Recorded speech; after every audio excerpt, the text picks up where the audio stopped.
Teman-teman yang dirahmati Allah Subhanahu wa taala, di ayat kedua surat Al-Ankabut Allah menyampaikan sebuah sindiran.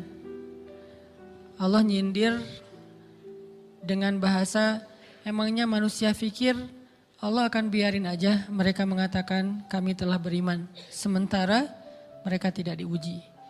Ini Allah lagi menyindir orang-orang yang selama ini berputus asa setelah beriman. Berputus asa setelah berhijrah. Berputus asa dan mengeluh setelah bertaubat. Allah lagi nyindir mereka nih. Seolah-olah Allah bilang, kenapa setelah kalian beriman malah kalian masih berkeluh kesah? Kenapa kalian setelah bertaubat malah menjadi ragu kepada Allah? Kenapa kalian setelah berhijrah malah jadi labil?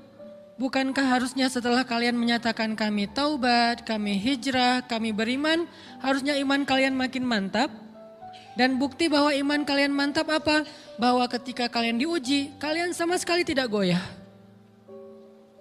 Jadi Allah Subhanahu wa taala seolah-olah mengatakan bahwa ujian adalah tabiat iman. Bahwa ujian adalah tabiat iman. Bisa diuji dengan ujian yang kita tidak suka, bisa juga diuji sebaliknya dengan ujian yang kita suka. Bisa diuji dengan ujian yang sifatnya fisik, bisa diuji dengan ujian yang sifatnya harta, bisa juga diuji yang lebih berat lagi dengan ujian yang sifatnya perasaan. Yang jelas semuanya diuji. Bisa diuji dengan ujian musibah, bisa juga diuji dengan godaan-godaan dari syaitan yang melalui hawa nafsu kita. Bisa diuji dengan kemarahan, dipancing oleh orang lain untuk marah, dipancing di sosmed untuk ngebalas komen-komen mereka, dipancing untuk berdebat, dipancing untuk akhirnya kita saling menjudge, saling menjatuhkan, saling menjelekkan. Ini semuanya bentuknya ujian. Makanya Allah Subhanahu wa taala mengatakan di pembukaan surat Al-Ankabut, kalau ujian itu adalah tabiat iman. Ujian dan keimanan itu nggak bisa dipisahkan. Apa hubungan antara iman dengan sabar? Sehingga Allah Subhanahu wa taala menilai keimanan seseorang itu dengan cara mengujinya. Apa hubungan antara iman dengan sabar? Ternyata ciri yang paling jelas orang yang imannya baik adalah sabarnya. Makin baik imannya, harusnya makin kuat kesabarannya. Jadi orang yang paling beriman itu tidak dilihat dari wawasan agamanya. Itu lebih kepada orang yang berwawasan luas, yang ilmunya banyak. Tapi belum tentu orang yang wawasannya luas adalah orang yang paling baik imannya, belum tentu. Bukankah iblis itu wawasannya luas? Dia mengerti banyak hal yang bahkan kita gak ngerti. Iblis ngerti tentang dunia di langit. Iblis mengerti tentang alam yang ada di surga, alam yang ada di akhirat. Iblis tahu, bahkan udah masuk surga. Jadi ilmu iblis lebih banyak daripada kita sekarang. Tapi kenapa iblis malah tidak sebanding antara ilmunya, wawasannya dengan ketakwaan dan kesolehannya? Karena iblis tidak sabar dengan sebuah ujian. Ujian iblis apa? Eksis. Itu ujiannya iblis. Dia udah lama eksis, followersnya banyak. Setiap dia posting, orang berlomba-lomba jadi first like. Setiap dia posting, di repost rame-rame. Di YouTube viral. Channelnya tuh paling banyak subscribersnya. Iblis. Coba cari nanti di YouTube iblis. Ada gak channel?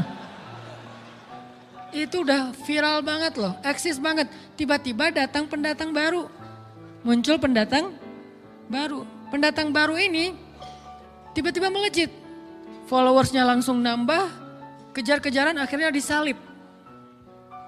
Pas lagi kayak gitu dia gak kuat dengan ujian nama besar, ujian eksistensi, ujian popularitas, ujian siapa yang lebih dihargai, ujian-ujian kayak gitu. Sama kayak kita kadang-kadang ngerasa udah banyak jasa dalam sebuah organisasi, udah banyak jasa dalam sebuah komunitas, udah banyak jasa dalam sebuah masjid, sekolah, organisasi, teman-teman. Kita yang paling sering berkorban. Tapi ternyata yang eksis, yang masuk media, yang masuk TV justru orang lain. Itu kan ujian ya. Nah ini nih yang kadang-kadang ujian namanya zulzilu, diguncang perasaannya. Bukan diuji dengan fisik, kadang-kadang ujian sakit, capek, lelah, buat kita bisa kita lalui tuh dalam sebuah organisasi nih. Kita lagi bikin kegiatan sosial, baksos. Di sekolah, dengan OSIS-nya, dengan ROHIS-nya, di kampus, dengan BEM-nya, dengan LDK-nya, kita bikin acara baksos. Kan effortnya lumayan ya. Kita begadang untuk meeting, kita survei lapangan, kita kerja malah tidur sehari cuma 1,5 jam, 2 jam. Fisik kita lelah, fisik kita capek, kadang sampai sakit. Sampai dirawat di rumah sakit gara-gara kena misalnya tipes gitu, gara-gara kita habis-habisan bekerja, itu buat kita gak masalah. Ujian fisik kita lalui. Dan besok mau ngadain lagi, kita yang paling semangat dan aktif. Gak masalah capek juga. Gak masalah juga kita lelah, gak masalah kurang tidur, gak masalah berjalan jauh, gak masalah. Satu, ujian harta. Kita yang justru nombokin. Kita yang nalangin dulu modal-modal untuk kegiatan-kegiatan tersebut. Kalau ternyata gak tercover dananya, akhirnya gak bisa dibalikin talangan kita, gak apa-apa, kita ikhlas. Kita berkorban dengan harta kita. Butuh apa? Saya bayarin. Butuh apa? Kita lewatin ujian harta. Tapi begitu ujian perasaan, kita udah capek, lelah, kurang tidur, nombokin, nalangin habis-habisan. Ternyata teman kita yang jadi ketua panitia ada kadang cuma masalah itu doang. Atau dia yang jadi PR-nya. Yang namanya PR ketika diliput oleh media kan dia yang muncul mukanya kan. Akhirnya diundang oleh misalnya hitam putih lah atau apalah. Kok dia yang muncul di sana? Atau diundang berdua, tapi sampai di sana dia yang banyak ngomong, kita diam aja. Pulang-pulang pundung. Begitu besok mau ngadain lagi, udah gak mau terlibat. Left group. Kenapa itu terjadi? Ujian zulzilu, perasaan. Itu yang dialamin oleh iblis. Iblis rela banget disuruh beribadah, sujud beribu-ribu tahun, kuat iblis. Kalau kita mungkin jidatnya hitam, kalau iblis mungkin udah kepala-kepalanya hitam, saking rajinnya sujud. Wah, ibadahnya udah ribuan tahun. Iblis disuruh berkorban dengan harta yang dia miliki, dia kasih aja semuanya. Tapi kalau disuruh dia ngalah dari Adam untuk memimpin alamin, menjadi khalifatullahi fil ard, menjadi pemimpin wakilnya Allah di muka bumi, buat iblis ini berat. Kenapa dia? Ana khairum min, saya lebih baik daripada dia. Saya lebih senior daripada dia. Saya lebih sehat daripada dia. Saya lebih keren daripada dia. Saya lebih. Ujian emosional, ujian ego, ujian perasaan. Itu yang lebih berat buat kita. Kadang sakit dan dirugiin orang lain, teman segala macam kita masih oke lah. Selama ini asal kita ngumpul selalu gua yang bayarin, oke deh gak usah dibahas. Baru dibahas nanti pas sakit hati. Kalau belum sakit hati kan gak dibahas kan? Gak apa-apa deh kita terus yang bayarin, kita traktirin ngopi apa segala macam. Gak pernah dibahas. Kebersit sih di benak kita, cuman gak mau dibahas. Kenapa? Udahlah biarin aja, easy going. Kemudian kayak kita yang capek harus rempong sana kemari segala macam. Selalu acaranya di rumah kita, akhirnya kita yang bayarin, kita yang rempong, nyiapin segala macam, bebersih sendiri. Tapi begitu ada yang nyakitin perasaan kita sedikit aja, semua itu balik lagi. Dari dulu ya, nah keluar kan? Kenapa? Dipancing oleh ujian perasaan.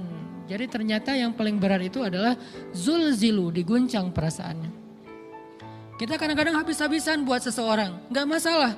Hujan-hujanan dia yang pakai jas hujan, kita gak pakai apa-apa, gak apa-apa. Sakit-sakitan juga, dikerok dan segala macam, biarin aja.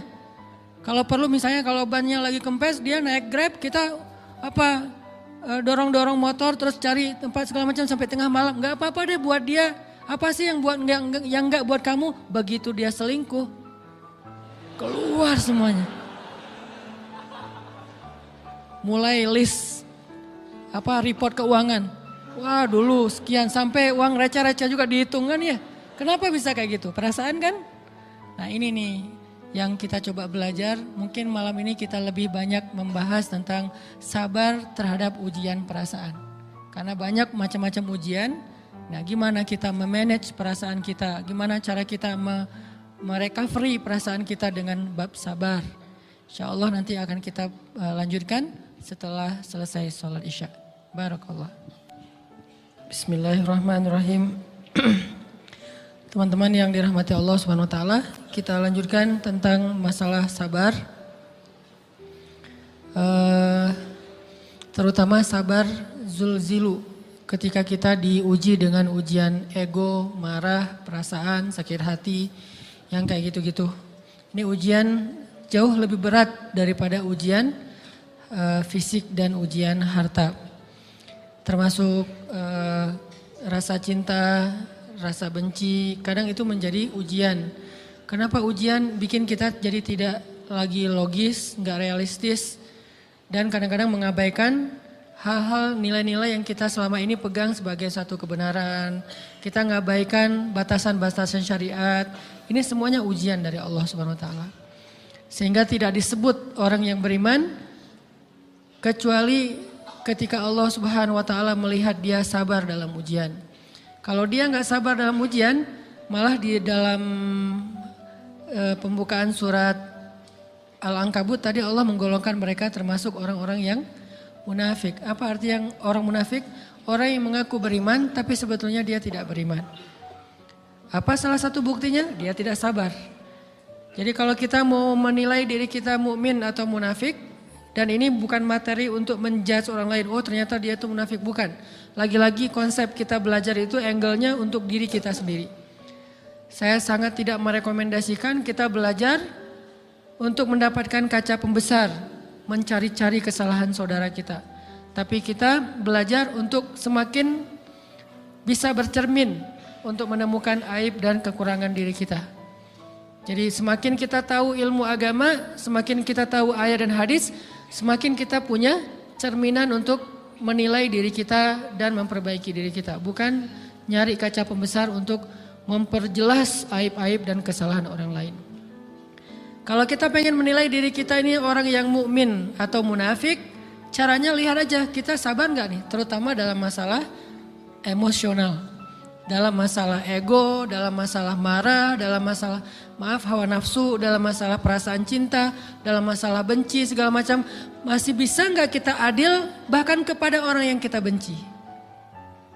Adil kepada orang yang kita benci, adil kepada musuh sekalipun.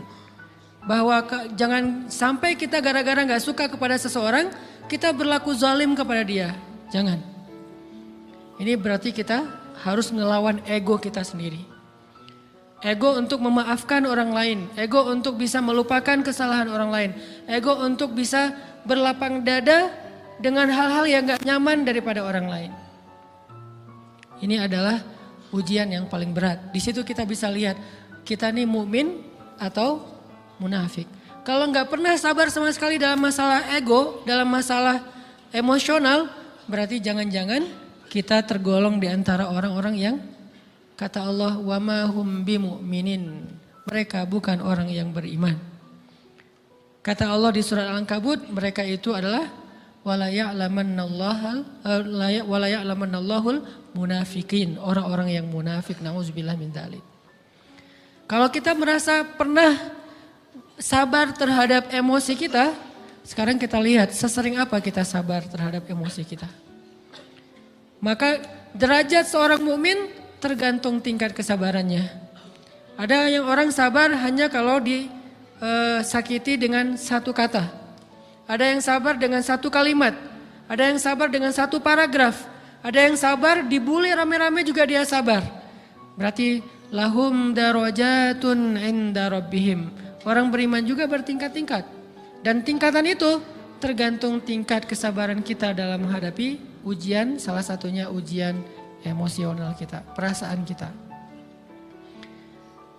Sehingga teman-teman yang dirahmati Allah SWT, salah satu program kita untuk terus mengembangkan diri, program untuk tumbuh, program untuk memperbaiki diri kita di hadapan Allah itu adalah coba kita program dalam sehari aja, terus kita nilai berapa kali kita berhasil ngelewatin ujian emosional. Bukan cuma marah, termasuk cinta, benci, tersinggung, sakit hati, kayak gitu-gitu.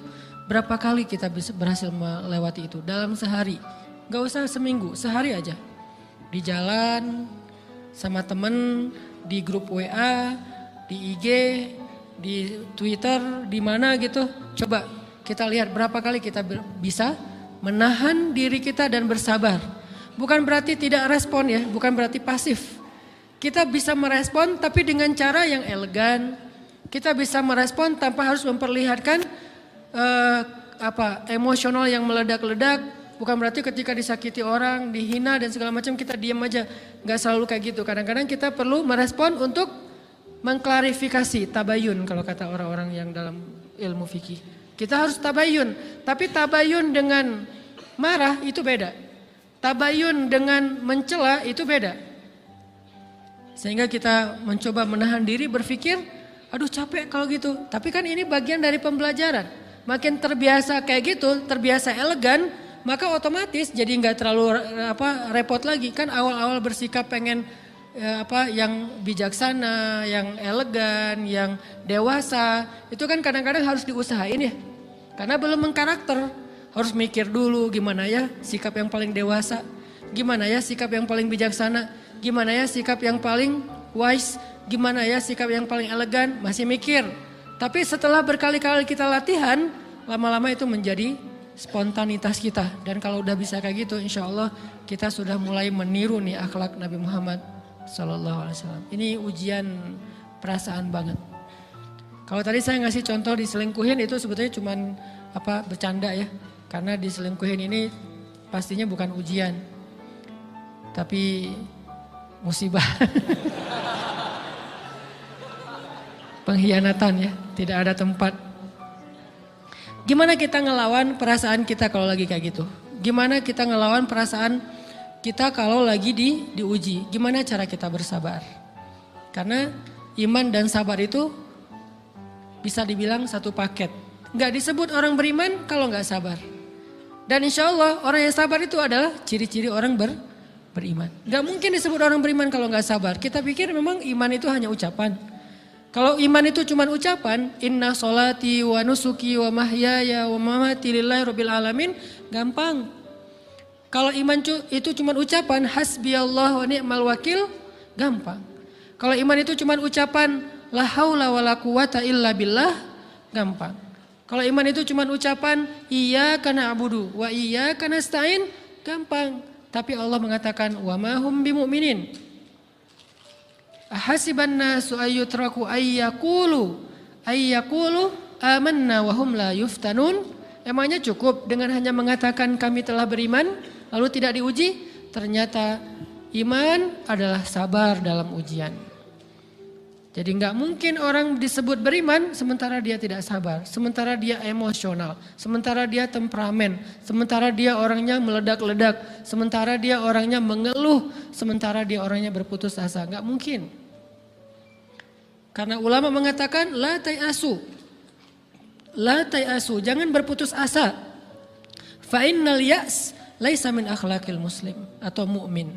Karena sesungguhnya keputusasaan bukan di antara akhlak orang yang beriman. Orang yang beriman itu tidak pernah berputus asa. Serumit apapun masalah kita, kalau kita punya yakin sama Allah bahwa Allah ala kulli syai'in qadir, maka kita pasti akan punya harapan.